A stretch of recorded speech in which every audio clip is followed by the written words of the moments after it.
Okay, the Season 2 trailer dropped, and it's amazing. It's just blowing my mind. I can't believe we're going to New Vegas. I'm so excited! But let's calm down for a second and go over each and every bit of this trailer to see what more we can learn about Season 2.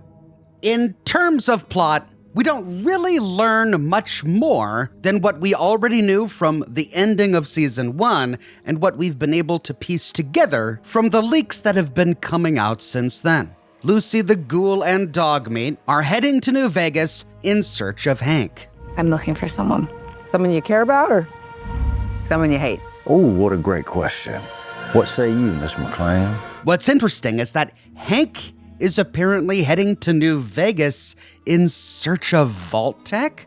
I presumed at the end of Season 1 that he was on his way to find Mr. House. And maybe he still is. But from the trailer, we find a scene of Hank McClane walking into what appears to be some sort of subterranean vault tech headquarters, which doesn't exist in Fallout New Vegas, but of course that doesn't mean that just because we didn't explore it during the events of Fallout New Vegas, that it wasn't there somewhere. But the Ghoul has a dual reason for going to New Vegas. In addition to tracking Hank McClane, he wants to talk to Mr. House. The trailer confirms that Cooper Howard and Mr. House had met before. As we learned from the leaks that came out earlier this year, they filmed a huge pre-war segment on the Las Vegas Strip. We see Cooper arrive in a limousine with his wife Barb, and he has a face-to-face confrontation with Mr. House. We get the impression that during this conversation, he talks to Mr. House about what he overheard at the Vault-Tec headquarters at the end of Season 1. Mr. House sees the violent potential within Cooper Howard, but recognizes that for the moment, Cooper needs him. I think you are actually quite a violent man. You just don't want to kill me yet. As an aside, it looks like they recast the actor who plays Mr. House. In Season 1, House was played by Raffi Silver. But looks like in Season 2, House is being played by Justin Theroux. Now, the Ghoul's narration at the beginning of the trailer gives us the impression that the Ghoul at least thinks that House is responsible, or at least somewhat responsible, for the bombs dropping. You want to know why the world ended? It started here with one man. But we know from the events of Fallout New Vegas that that's not exactly true. House believed that it was statistically inevitable for the bombs to drop, and he narrowed it down to almost the right day. Emphasis on the word almost. The entire plot of Fallout New Vegas is that he got the exact day that the bombs were to drop wrong, which is why he never got the platinum chip in time. It was to have been hand-delivered to me here at the Lucky 38 the next day. But the bombs fell first. Suffice it to say, the delivery was never made. I think it would be odd for House to be directly responsible for the apocalypse and also not know when it was going to happen and therefore not be prepared for it. But the Ghoul could be mistaken. He could be acting on incomplete information. Perhaps the Ghoul thinks that House is more responsible for it than he actually is, as will be revealed during the plot of Season 2, which would match nicely with what we know of Mr. House from Fallout New Vegas. Also, Cooper said that the world ending started with Mr. House. It could be that he means that House did something, perhaps unintentionally, that started a butterfly effect that led to the apocalypse. If so, that hasn't been mentioned in any of the games, but it will be interesting to see them expound upon that in Season 2. That's the meat of the plot, but there are just so many little things that are awesome and amazing. Let's go over them. Victor makes an appearance. This is a post-war scene, not a pre-war scene. That's the Ghoul in the background. But where is he? Where is this? It doesn't look like the Lucky 38 at all. In fact, it doesn't look like any place on the New Vegas Strip. My gut instinct was that this was the interior of Doc Mitchell's house. Notably, there's an NCR flag on the wall, which of course wouldn't exist in the Lucky 38. And there's a bunch of lamps, stacked boxes, and lab tables. At the beginning of Fallout New Vegas, when we wake up in Doc Mitchell's house, we find similar-looking lamps and tables and clutter in his room. And, of course, Victor knew Doc Mitchell because Victor took the courier to Doc Mitchell when he dug us out of that shallow grave. Victor shows up for just a split second, so we don't have a lot to work with here. But his very presence tells us a bit about the ending to Fallout New Vegas. There are 3 possible fates for Victor. If the courier kills House, Victor vanishes. His Securitron chassis will appear in Goodsprings, but Victor's face never again appears on the screen. If the courier sides with Mr. House, Victor remains alive and well, and we find him outside the Lucky 38. But if the courier sides with Mr. House and completes the quest Ghost Town Gunfight, one of the first quests we get after leaving Goodsprings, Mr. House will send Victor back to Goodsprings to protect it. Well, clearly, Victor's alive. So that leaves us with really one option. When siding with the NCR, we have to complete the quest For the Republic Part 2. During that quest, we have to either kill Mr. House or permanently disable him. Both choices have the same effect. If we kill him, he's dead. If we disable him, he's essentially brain dead in his stasis chamber. There's no way to side with the NCR without putting House out of the picture. If we side with Yes Man, we have to complete the quest Wildcard Change in Management. To complete that quest, we either have to kill Mr. House or sever his connection to the Lucky 38. He's still alive, but he can't do anything. With both of those options, Victor is no longer there because Yes Man has taken over the Lucky 38 and all Securitrons. And to side with the Legion, we have to complete the quest Render Unto Caesar. And the only way to complete that quest is to, again, deal with Mr. House, the same way we dealt with him for the NCR. Either kill him or sever his connection to the Lucky 38. Unless Victor has somehow escaped from House's overarching control, I can't see how Victor would be here unless House was also still alive and in control of the Lucky 38. Remember, if we defeat House in any way, killing him or severing his connection, Victor disappears from his Securitron chassis. So seeing him here infers that the House ending is the canonical ending to Fallout New Vegas. And we see the Legion. It looks as though Lucy at some point gets kidnapped by the Legion. This is terrifying, considering the Legion's reputation for how they treat women. Now, I've seen a lot of people freaking out after seeing the Legion here, but I don't think we need to conclude that this means the Legion won. As we've already gone over, it looks like House won. But this is something we should have expected no matter who won the events of Fallout New Vegas. After all, no matter who we side with in New Vegas, Caesar dies. No matter what we do, we can't save him. We either have to kill him or he dies from sickness. And as Joshua Graham tells us, the Legion as an empire dies with Caesar.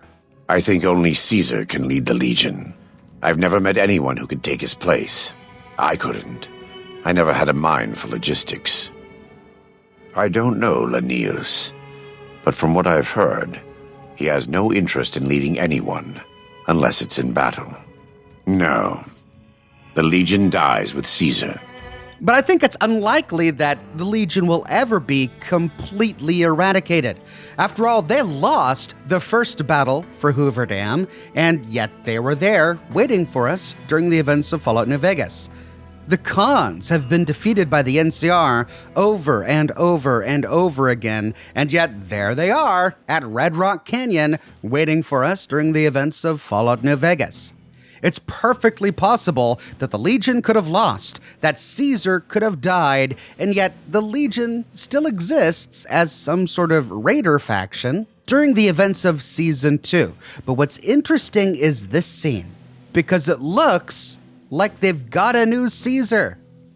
Julius Caesar was awarded the Corona Civica, a wreath made from laurel leaves, after he saved the lives of fellow soldiers while serving during the Siege of Mytilene in 81 BC. When he became a general, he was awarded the Corona Triumphalis, which was also made of laurel leaves, but later made of gold. Julius Caesar wore it all the time, And if we believe the Roman historian Suetonius, it's because he was balding and he was extremely self-conscious about it. And we see it here around the head of this man. We see him from behind and we don't know who he is. What's interesting is that he's wearing Legate Lanius's armor. All other members of the Legion are using high school football uniforms that have been modified to look more Roman. But Legate Lanius had a very unique suit of armor. In this scene, the man with the crown does not wear Legate Lanius's helmet, but look at the pauldrons. Those are Legate Lanius's pauldrons. However, Legate Lanius was a very tall man. This man does not appear to be that tall. Legate Lanius was a seasoned warrior. We get the impression that he was in his 30s or so during the events of New Vegas. That would put him in his 40s or early 50s during the events of Season 2. This looks like a younger man. Of course, we can't really tell because we're looking at him from behind. So he's wearing Legate Lanius's armor, but he might not be Legate Lanius. Whoever he is, it's clear that he's the new leader of Caesar's Legion, meaning that the Legion is still alive and presumably well during the events of Season 2. Novac makes an appearance, as does Dinky the Dinosaur. We don't exactly know what happens here at Novac, aside from a large firefight that the Ghoul and Lucy have with, I don't know, raiders or ghouls or something? It's hard to tell. All the enemies are at a distance. The only major difference between Novac from the game and the Novac in the show is that there's a big pool here, and there wasn't one in the game. Really, I don't care about that. It doesn't really matter. And seeing Lucy in the mouth of Dinky the Dinosaur with a gun in her hands is a great touch because it's a callback to Boone. Remember, we found Boone here guarding Novac as a sniper from the mouth of Dinky the Dinosaur. Lucy wakes up in this bed. This looks like Vault 21. We've got a pre-war dress, exactly as they're depicted in the game, on a mannequin to the right. Lamps and furniture that anyone who used Fallout 4's settlement build system will instantly be familiar with. There's even a giddy-up buttercup. We know from the events of Fallout New Vegas that Vault 21 was turned into a hotel and casino by Mr. House. Perhaps this is where Lucy, the ghoul, and Dogmeat sleep when they visit the Strip. The Brotherhood return, and there's a lot of really interesting stuff here. It looks like the Pridwin or some other airship flies south to the Mojave Wasteland. And I'm going to be really interested to see how they figure this out, because there's really no need for them to go there. We learned from the ending of Season 1 that the Brotherhood seizes control of Cold Fusion, which is all they ever really wanted. They don't care about Hank McClane. They don't care or even know about Mr. House. Why are they going to the Mojave Wasteland? We find an airship, presumably the Pridwin, hovering over this military base / wind farm. We see a bunch of hangars here. And in my original version of this video, I went on about how it didn't really look like Camp McCarran, and it had some similarity to the Nellis Air Force Base, but it wasn't exact. But upon reviewing this video later, I realized that we actually see these hangars labeled. If you look closely, it says Area 51. Amazingly, the only time Area 51 is mentioned in canonical Fallout games is in Fallout 1. We have a chance to find a random encounter in Fallout 1 where we find a crashed alien ship.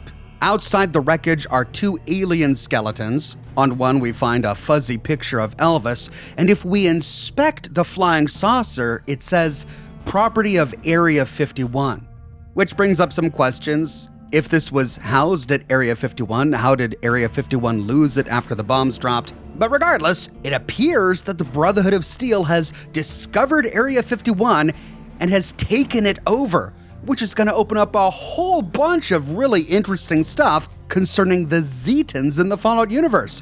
Are the Zetans going to show up in some way in Season 2? I mean, if the Brotherhood are at Area 51, I hope so. Maximus has made a new friend, a pilot played by Kumail Nanjiani. We learned that Kumail was cast in Season 2, and now we know his role. He's working for the Brotherhood of Steel. We never saw him in Season 1, which makes me wonder how he and Maximus were introduced. Perhaps it can be explained by this scene. Here we find 4 different airships, one of which is on fire and crashing. Could this mean that the Californian Brotherhood, led by Quintus, somehow reunited with other chapters? Which might explain how Maximus met this pilot? This scene is interesting because all of these airships look like the Pridwin, but there's only one Pridwin. We all thought for the longest time that the airship that appeared in Season 1 was really called the Caswinon. It wasn't really the Pridwin, but actually, it really was the Pridwin. After Season 1 released, we were able to zoom in on footage of the airship to find the words Pridwin written on the side of it. So this was the Pridwin in Season 1, but these all 4 can't be the Pridwin? Which one is crashing? And where did they all come from? On one hand, as I've already talked about in previous videos, this is highly unlikely because the Pridwin is a very specific vehicle made from very specific scrap. It was made from scrap that came from the mobile base crawler at the Adams Air Force Base in the Capital Wastelands on the East Coast. But, I suppose it's not outside the realm of possibility that Arthur Maxson and Proctor Ingram could have refined the Brotherhood airship and shared schematics with the rest of the Brotherhood on the West Coast, and then the West Coast Brotherhood began producing their own airships based on the plans created by Maxson and Ingram. We already know from established Fallout lore that the Brotherhood loves their airships. The beginning of Fallout Tactics tells us that the Brotherhood had a fleet of airships that they sent towards the East Coast before all of them crashed in the Midwest. It was this fleet of airships that Elder Lyons was searching for when he was dispatched from the West Coast, but never found. If the Brotherhood ending is the canonical ending to Fallout 4, or if they were left alive and the Minuteman ending is the canonical ending to Fallout 4, then Arthur Maxson's Brotherhood would be really wealthy and likely shared a lot of that wealth with the West, which might explain all of these airships. But I wonder who they're fighting in this scene. This is in the middle of the desert. We don't see any Minuteman artillery cannons, or any NCR for that matter. What shot down a Pridwin? The trailer just doesn't give us enough information to know what the Brotherhood's role is really going to be in Season 2, why they're here, what their motivations are. But there are a few more things we can deduce from the trailer. Lucy and the Ghoul visit Freeside because the Ghoul is falling out of an Atomic Wrangler casino window. That's the Atomic Wrangler. I can't wait to see it. I hope we see Beatrix Russell, and definitely Fisto. We've got rad scorpions, everybody. Oh my god, it looks horrible. Deathclaws, of course, they were hinted at the end of Season 1, and we saw plenty of leaked footage depicting Deathclaws. It appears that Lucy and the Ghoul encounter a Deathclaw in the streets of New Vegas. This is right outside the Lucky 38. And as we deduced from some leaked footage, it appears that the residents of Vault 31 were released. The trailer shows us a scene of Vault residents fighting rad roaches, and they're wearing Vault 31 jumpsuits. We already remember from Season 1 that the residents of Vault 31 were Vault Tech employees, junior executives that had been frozen in time. That's where Hank and Betty and Stephanie came from. We don't know why they're being attacked by rad roaches, but we do know, thanks to leaked footage, that they survive this encounter and leave Vault 31 with Norm. We don't see Norm in this trailer at all, but we saw him in some leaked footage. There are some great fight scenes between Securitrons and the Brotherhood of Steel. Not sure where. Looks like a factory of some sort. Maybe the H&H Tool Factory? There are a plethora of pre-war scenes, which has me really excited because some of the best world-building lore that we get from the series takes place in the pre-war scenes. Not only do we get an extended scene of Cooper Howard and his wife exploring Las Vegas in its prime, but we get more interactions between Cooper and his daughter, and what appear to be flashbacks of Cooper Howard during his time in the U.S. military. This is Howard in a full suit of T-45, and we already know from Season 1 that he served in Alaska wearing the T-45. I wore the T-45 when we almost lost the great state of Alaska to the Reds. We can even see snow flying by. I wonder what he's looking at. What is on fire? This chicken-loving dude makes a reappearance, which is great. He was a highlight of Season 1. Really, the only sad thing I saw in the trailer is this. It looks like the kings are now all ghouls. We find a fight between Lucy and the ghoul, and a pack of ghouls dressed up as the kings. Look, he even has a king's pompadour wig on. Oh man, are the kings all ghouls now? That would just be sad. So this trailer was chock full of all sorts of goodies. But there are a few things that it didn't tell us. We don't see Norm. We don't see Dane. Maximus has a new best friend. Does Dane show up? We don't see Quintus. What is Quintus's plot? Is he really using Maximus as his muscle to try and take over the rest of the Brotherhood? We don't see Thaddeus. What was it that he inhaled? Was it some mystery concoction that turns him into a ghoul? Or was it, as many have theorized, and this is the way I'm leaning, FEV?